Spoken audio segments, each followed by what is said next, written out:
2024 Foxtrot 28 Echo Satyen. He'll be on in 10 minutes. Hey, how's it Brother going? man, how's it going? Good. Just pretty busy recently with we've got a house, so we're we're moving and Wow. that it's got a lot of work. Yeah, but Hey, you know what I see in yeah. the future?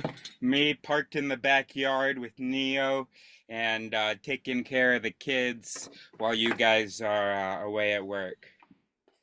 How's that future? Maybe.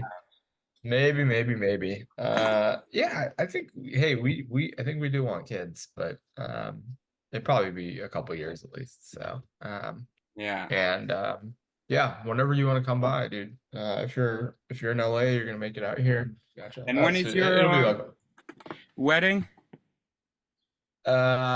wedding is gonna be in May of next year. Yeah, So well, so I mean that's possible as well. Maybe I can attend that. yeah, it actually might Did you be say I a was good thing. invited? We're working on invites. I think, I mean, you'll be on it. So, You yeah, think so? yeah. Do I need to send in a CV or anything for Katika's family No, to consider? no, you don't. And is it gonna be okay even though I have this now? It's not gonna matter at all. That's not gonna matter. I All think right. that'll be an interesting point of conversation for folks. Excellent. So, Oh, I'll have plenty of interesting points of conversation. How many other people who lived out in the woods, philosophers traveling Europe, yeah, will be there? not many for sure. So, how have you been though? It's been what, a couple weeks since we Great, and talked. you know what? It's a miracle, bro. The stuff we talked about, I don't want to jinx anything, but the stuff that we talked about, me calling it quits in 10 years, all of that suddenly became very meaningless or unnecessary to me. Oh Uh, yeah, did Part of you come up? Something came up like that you started thinking about that's different, or? Sort of, but luckily, no. Like nothing changed situationally. It was really just a change in perspective. Uh, Uh-huh. well, one thing I guess that changed situationally is that I was able to talk about it comfortably with you without feeling like I needed to Hey, defend. hold on, Francis. Once or air, sorry, one sec. My AirPods are. Let's try that again. Can you hear me? Great. So So where yeah, what did was the we leave off? realization? Sorry. Where did we leave off? You were talking about how you came to a realization that Yeah, about something that caused you to change your perspective on whether or not, you it should. gives me peace to leave. Yeah. Right. Right. Whether the future seemed bearable. Yeah. And I think what happened was my best guess. One thing um, I think being able to talk to you, someone who's smart, and then also wanted to have a conversation with me. It's wild how little we need. As social beings, we absolutely need connection in different Yep. ways. But Yep. it's amazing how quickly that can be satisfied, or how easily that can be satisfied. Right. So I think that the future's kind of hopeless because even people I can get along with, it's still I can't really talk about, stuff Right. that's foreign to me. I think maybe that was it. I know that, and that's a little bit embarrassing for that to have been a part of it. But luckily, that's one thing. The second thing is having been able to talk about it without needing to sell it, without feeling like I needed to convince you that my Right. life is hard and relief. I deserve relief. Feeling like I didn't need to convince you of that you were willing enough to accept that. It meant I was able to move on from trying to sell it and re-engage with the idea in another way. Right. Because I feel like I have to constantly defend it, you know, Right. and that's what we call the backfire effect. Is that when you try to And convince someone, you feel like you have to defend it or the backfire effect because some people or more people are unwilling to contemplate something that's like more radical from their like normal state of mind, you think? Or We're talking about suicide right now? no, not suicide. We're I talking was about talking more suicide. about, I'm saying that oh, whenever I talk to, for instance, my mother or a friend about, and I just was wanting to end things early. about wanting to end things early and about that giving me peace and stuff, I would have to Right. sort of convince them that I'm not misinterpreting the struggle in a sense. Gotcha. Okay. And so my all my mechanisms, all my its, it was Operation Defend This, okay, which I call Right. it. Yep. When I talked to you and my friend Quarantine about it, a friend that I had met while I was traveling, and we traveled a bit together a few months ago. She was like, "Yeah, okay, I get how that's got to be frustrating. How that's something that you deal with that I don't deal with." And when I Yep. talked to you about it, I felt that was validated, which meant that mission was no longer sort of relevant of needing to defend it or convince. Yep. So the Yep. mechanisms were open to other kinds of engagement with the idea. And then so stupid. Do you remember what my favorite movie was? It used to be the Matrix, right? Yeah, so my dad comes to visit, and something else that had been sort of frustrating me was that my dad, who's pretty smart, I would expect him to be very proud of the work that I'm doing and the stuff that I'm coming up with, and very impressed with it. But he thinks I'm completely off my rocker, even though he's never actually let me explain the Uh-huh. stuff to him. So he's been really worried that that's what's happening with me, and so that's why he hasn't even entertained it at all.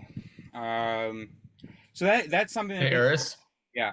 you froze for a second when you were talking about your dad, and then you were saying essentially he wasn't really understanding your perspective on things, but I don't know what your how you finished that thought.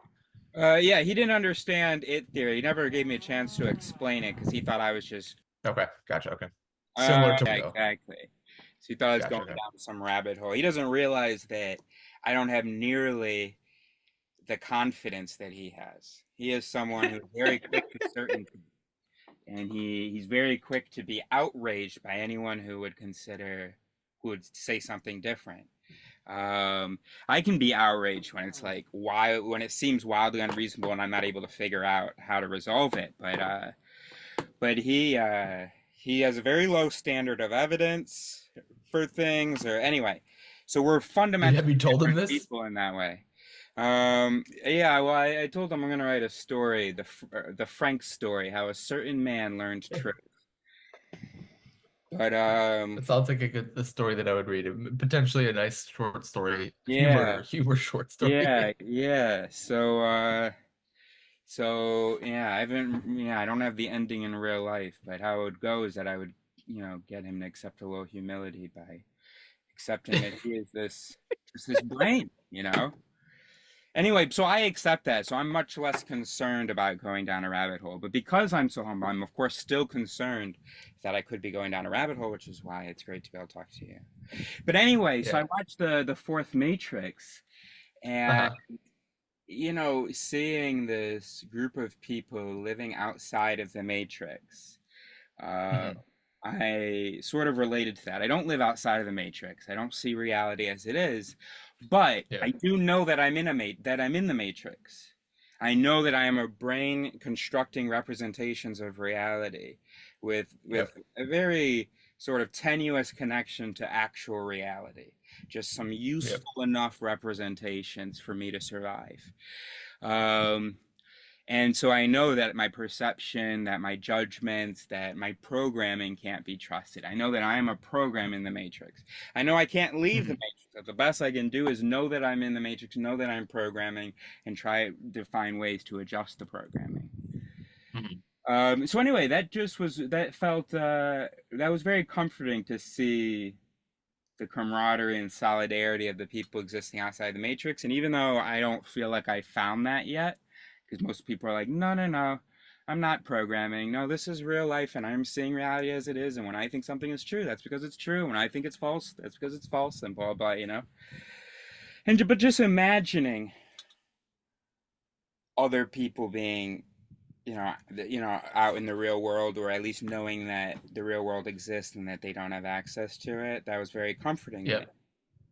And then something really amazing happened. So I had gotten no validation from my dad yet. I had met this doctor I had told you about, I think, in an appointment, and I gave her my number, and but she hadn't texted.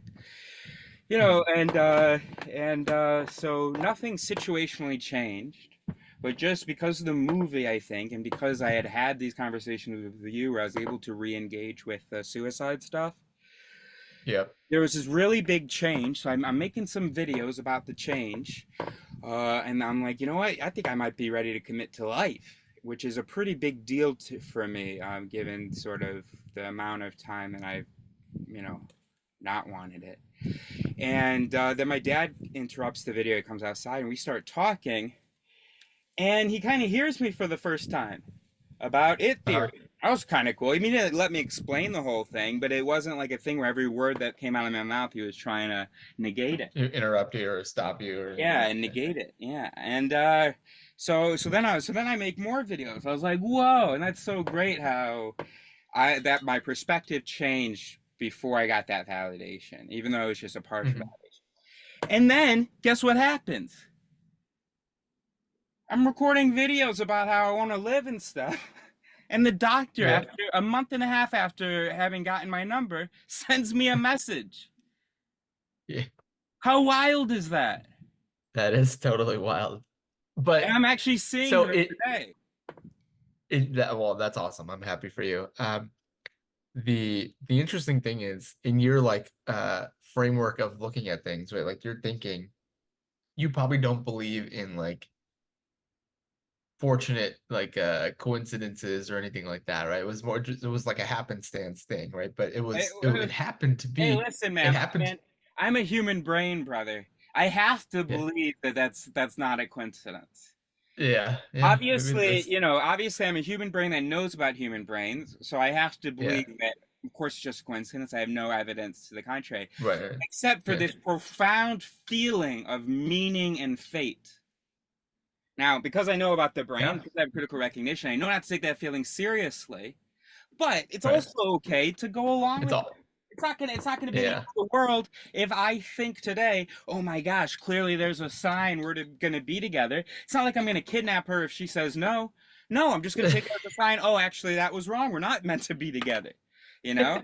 So there's no Yeah. this is a case where there's no risk to let my brain to let me just be, the human interpreter me. Yeah. You know what I mean? Feel and When I'm thinking, exactly if right. I'm And thinking about feel. quantum mechanics, well, I'm not. But if I'm thinking about psychology or if I'm thinking about ethical concepts, I need Yeah. to be me who knows I'm a human brain. But if I want to just do fun dream interpretation to laugh and Yeah. pass the time, I can just be me. You know what I mean? Right. Yeah. And so Yeah. it's really Yeah. useful to be able to distinguish that, to let yourself be able to play while sort of just having it in the background. Also, all of my beliefs that aren't supported by evidence are bullshit no matter how compelling they are, you know? Yeah. From like the logical, like the way to think about it. But yeah, like you But said, you're human. bro, It's listen to a this. Listen to this, bro. yeah. I maybe I already told you this, but when I was traveling in Spain, so I was traveling in Spain, thinking maybe I'll go into Morocco, go down and die in Africa over the next 10 years. I don't know. 10 years, is that enough Mhm. time to get my work done? I don't know. So I'm heading south in Spain. I meet my friend Quarantine, and so we start Mhm. traveling together. She's going south as well. So we go south. I'm thinking, all right, thanks for giving me company on the way down, guy. Then we start to head north. We're about 45 minutes heading north. We've been together a few weeks. We're about to head north. I'm thinking she wants to go to Portugal. I don't actually want to go to Portugal. God, do you want me to go to Portugal? Aren't I supposed to go die in Africa? And I'm having a hell of a time getting my meds. Every pharmacy is turning me down because it's a French prescription, because of this, because of that, because of this. They're all giving me different instructions. Go to the hospital and get the translation. The hospital's like, no, you don't need that. Send me back to the pharmacy. It's a fucking nightmare. I never had this much trouble. So then finally, I go to this health center. This is our first time sleeping north of the last place we slept. So we're on our way north now. Okay. The place we Yeah. spend the night, I go to the health center to get a prescription. I notice this doctor or nurse, and I think she's cute. She has a mask on. And I write in my journal, you know, my soulmate wouldn't have survived this. Nobody that I Mhm. could really connect with is making it to 35 in this world. Okay. Okay. Anybody who has been able to survive and find joy in the illusions, and in the day-to-day just surviving, is she this pretty woman thought, for example, found joy in med school and wasn't bothered by the fact that we're all brains who don't realize that we're brains, and our understanding Yeah. of ourselves is fundamentally wrong and it's wild, and then she can't be my soulmate. So I'm literally Right. writing about this as I'm in the waiting room, about this woman. Right. Then she Right. happens to be the one to call me in. And I find out Mhm. she's Mexican and she came here to travel. And she's like, sorry, I'm asking you a bunch of questions. I'm getting butterflies. Why is this doctor talking to me like this? I look a mess. I'm coming into this Right. clinic. I have this half done nail polish.